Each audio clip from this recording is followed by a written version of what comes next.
വന്ദേ മാതരം പൂർണ്ണമായി പാടുക, അതല്ലെങ്കിൽ ആദ്യ രണ്ട് ഈരടികൾ പാടുക എന്നുള്ളത് ഒരു മതവർഗീയ പ്രശ്നമല്ല, അതൊരു രാഷ്ട്രീയ പ്രശ്നമാണ്. കേരളത്തിൻ്റെ ബഹുമാനപ്പെട്ട മുഖ്യമന്ത്രി ശ്രീ വി ഡി സതീശൻ പത്രസമ്മേളനത്തിൽ പറഞ്ഞു, അത് പൂർണ്ണമായും പാടുമെന്ന് കരുതിയിരുന്നില്ല. അതായത് പൂർണ്ണമായി പാടാൻ പാടില്ലായിരുന്നു എന്ന നിലപാട്, ഞങ്ങൾ ഉയർത്തിയ നിലപാട് അദ്ദേഹം അംഗീകരിച്ചു. അത് പൂർണ്ണമായി പാടും എന്ന് അറിഞ്ഞില്ലായിരുന്നു എന്ന അദ്ദേഹത്തിൻ്റെ വാദത്തോട് ഞങ്ങൾക്ക് വ്യത്യസ്ത അഭിപ്രായമുണ്ട്. പക്ഷേ ഞങ്ങളൊരു പുതിയ സർക്കാർ എന്നുള്ള നിലയിൽ അപ്പോൾ അതിനെ ക്രോസ് ചെയ്യാൻ പോയിട്ടില്ല. കാരണം ഇതിൻ്റെ ടൈം ഒക്കെ നേരത്തെ തന്നെ ലഭിക്കുന്നത്, അതിനെ ക്രോസ് ചെയ്യാൻ പോയില്ല. പക്ഷേ ഞങ്ങൾ ശക്തമായ നിലപാടെടുത്തു. ഇത് രണ്ട് ഈരടികളല്ലാതെ മുഴുവനുമെന്ന് നിയമസഭയിൽ അവതരിപ്പിക്കുകയാണെങ്കിൽ നിന്നിരുന്ന ഞങ്ങൾ ഇരിക്കുമായിരുന്നു. യഥാർത്ഥത്തിൽ വന്ദേ മാതരം പാടുമ്പോൾ എഴുന്നേറ്റ് നിൽക്കണമെന്ന് തന്നെ നിർബന്ധമില്ല. പക്ഷേ എല്ലാവരും എഴുന്നേറ്റ് നിന്നു.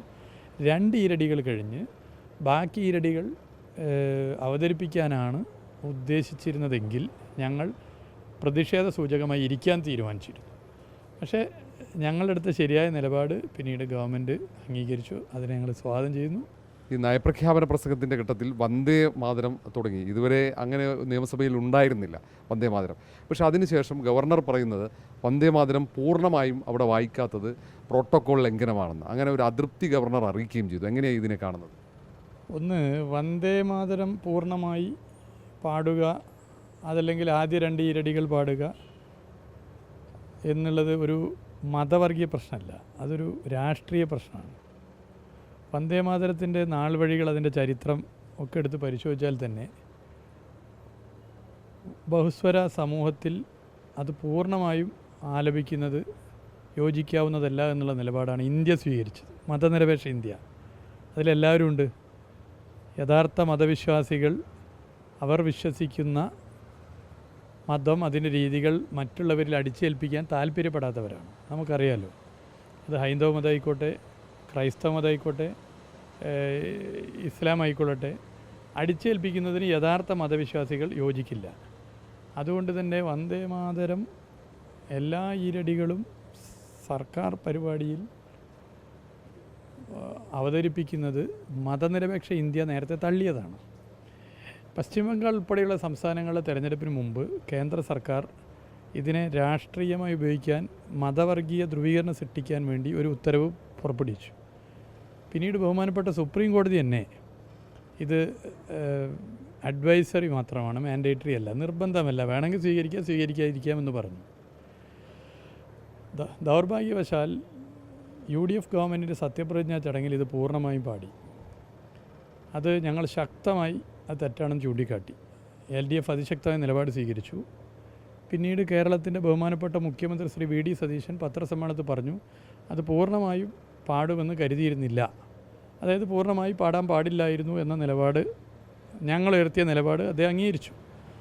അത് പൂർണ്ണമായി പാടും എന്ന് അറിഞ്ഞില്ലായിരുന്നു എന്ന അദ്ദേഹത്തിൻ്റെ വാദത്തോട് ഞങ്ങൾക്ക് വ്യത്യസ്ത അഭിപ്രായമുണ്ട്. പക്ഷേ ഞങ്ങളൊരു പുതിയ സർക്കാർ എന്നുള്ള നിലയിൽ അപ്പോൾ അതിനെ ക്രോസ് ചെയ്യാൻ പോയിട്ടില്ല. കാരണം ഇതിൻ്റെ ടൈം ഒക്കെ നേരത്തെ തന്നെ ലഭിക്കുന്നത്, അതിനെ ക്രോസ് ചെയ്യാൻ പോയില്ല. പക്ഷേ ഞങ്ങൾ ശക്തമായ നിലപാടെടുത്തു. ഒരു ബഹുസ്വര സമൂഹത്തിൽ ഇത് ഭരണഘടനാ വിരുദ്ധമായൊരു നിലപാടാണ്. പൂർണ്ണമായും ദേശീയ ഗീതം പാടുന്നത് ശരിയല്ല. ജവഹർലാൽ നെഹ്റു ഉൾപ്പെടെ, ഇന്ത്യയുടെ ആദ്യ പ്രധാനമന്ത്രി ഉൾപ്പെടെ എല്ലാവരും ഇത് വ്യക്തമാക്കിയാണ് ഇന്ത്യ പ്രഖ്യാപിച്ച കാര്യമാണ്. അന്ന് ഞങ്ങളെടുത്ത നിലപാട് ഇപ്പോൾ ഇവിടെ ഗവൺമെൻറ് ശരിവെച്ചതിൽ ഞങ്ങൾക്ക് സന്തോഷമുണ്ട്.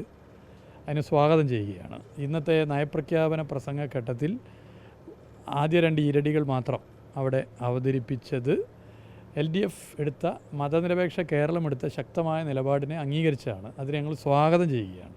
അതിനെ സ്വാഗതം ചെയ്യുന്നതോടൊപ്പം തന്നെ ഇത്തരം വിഷയങ്ങളിൽ ഒരു തിരുത്തൽ ശക്തിയായി മാറാൻ തുടക്കത്തിലെ വളരെ ക്രിയാത്മകമായി പ്രതിപക്ഷത്തിന് സാധിച്ചു എന്നുള്ളതിൻ്റെ നിലപാടിൻ്റെ വിജയം കൂടിയായിട്ട് ഇതിനെ കാണണം. അതുമാത്രമല്ല, ഈ വിഷയത്തെ, രാഷ്ട്രീയ വിഷയത്തെ മതവർഗീയ വിഷയമാക്കി മാറ്റി ധ്രുവീകരണം സൃഷ്ടിക്കാനുള്ള BJPക്ക് ഏറ്റ കനത്ത തിരിച്ചടി കൂടിയാണ് ഇന്നത്തെ സംഭവം. ഈ രണ്ട് വരി ഏതാണ്ട് അത് ആലോചിച്ചതിന് ശേഷമാണ് ഗവർണർ പ്രതികരിച്ചത്. ഇത് പ്രോട്ടോക്കോൾ ലംഘനമാണ്. അത് സംബന്ധിച്ച് നിയമസഭയോട്, സ്പീക്കറോട് വിശദീകരണം തരാനുള്ള ആലോചന വരെ നടക്കുന്നുവെന്നാണ് സ്പീക്കറുടെ പ്രതികരണം നമുക്ക് മനസ്സിലാക്കാൻ സാധിക്കുന്നത്. അങ്ങനെയുള്ളൊരു നിലപാടിനെ എങ്ങനെയാണ് കാണുന്നത്? അല്ല, ഞങ്ങളുടെ നിലപാട് പറയാം. ഇത് രണ്ട് ഈരടികളല്ലാതെ മുഴുവനുമെന്ന് നിയമസഭയിൽ അവതരിപ്പിക്കുകയാണെങ്കിൽ നിന്നിരുന്ന ഞങ്ങൾ ഇരിക്കുമായിരുന്നു. യഥാർത്ഥത്തിൽ വന്ദേ മാതരം പാടുമ്പോൾ എഴുന്നേറ്റ് നിൽക്കണമെന്ന് തന്നെ നിർബന്ധമില്ല. പക്ഷേ എല്ലാവരും എഴുന്നേറ്റ് നിന്നു. രണ്ട് ഈരടികൾ കഴിഞ്ഞ് ബാക്കി ഈരടികൾ അവതരിപ്പിക്കാനാണ് ഉദ്ദേശിച്ചിരുന്നതെങ്കിൽ ഞങ്ങൾ പ്രതിഷേധ സൂചകമായി ഇരിക്കാൻ തീരുമാനിച്ചിരുന്നു. പക്ഷേ ഞങ്ങളെടുത്ത ശരിയായ നിലപാട് പിന്നീട് ഗവൺമെൻറ് അംഗീകരിച്ചു. അതിനെ ഞങ്ങൾ സ്വാഗതം ചെയ്യുന്നു. എന്തായാലും ഒരു ക്രിയാത്മക പ്രതിപക്ഷമാകാൻ, ഒരു തിരുത്തൽ ശക്തിയാകാൻ UDF വോട്ട് ചെയ്ത വോട്ടർമാരിലെ മഹാഭൂരിപക്ഷം ഉൾപ്പെടെ ആഗ്രഹിച്ച ഒരു നിലപാട് UDF ഗവൺമെൻറ്റിനെ കൊണ്ട് എടുപ്പിക്കാൻ ഞങ്ങൾക്ക് സാധിച്ചു എന്നുള്ളതിൽ വലിയ സന്തോഷം.